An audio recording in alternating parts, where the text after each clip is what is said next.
gânduri ați venit la Alba Iulia? Frumoase, gânduri frumoase. În primul rând, e bine că atâta lume într-un spirit, ceea ce pentru mine este o mare bucurie, de fapt, pentru noi toți, cred că, fiindcă noi suntem cam cum se zice, multicultural, dar de fapt aiuriți cam, mă scuzați pentru expresie, fiindcă da, aici văd că este un spirit, o intonație, o melodie, un ritm. Deci am venit să văd prietenii, am mai căpătat câțiva prieteni noi și am respirat puțin mai liber. Cum vreți să sărbătoriți ziua de 1 decembrie?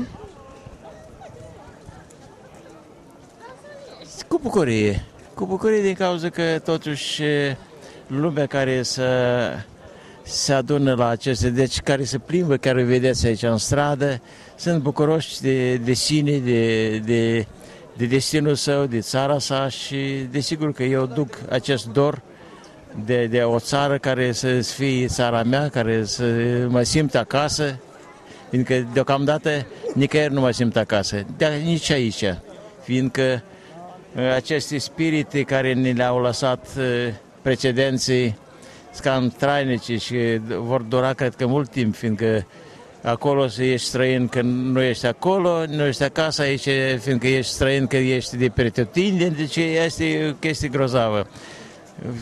Aș dori, desigur, că să depășim aceste obstacole, să venim la un nominal care va fi numit țară, patrie, neam, spirit.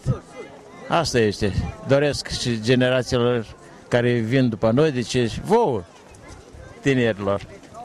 E posibilă o a doua unire între Basarabia și România? Firește. Sigur, eu nici nu aș zice unire, revenire.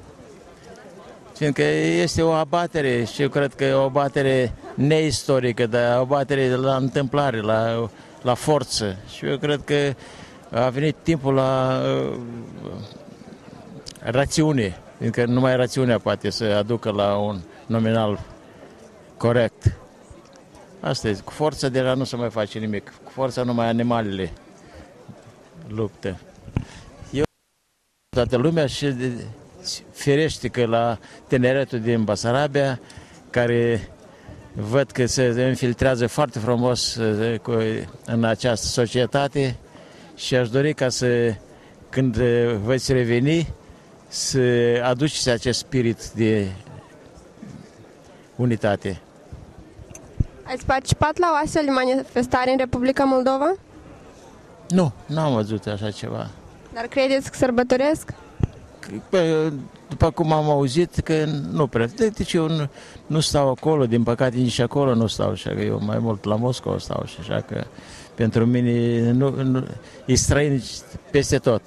Tot unde nu mă aflu, peste tot sunt străini. Și asta desigur că încurcă foarte mult pentru a descătușa energia care stă și mocnește în noi, în fiecare din noi și așteaptă acest timp.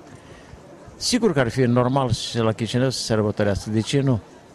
Fiindcă nu a fost din doleanțele populației din Basarabia, de toată tâmpenia asta care se întâmplă, uite, deja 2 secole.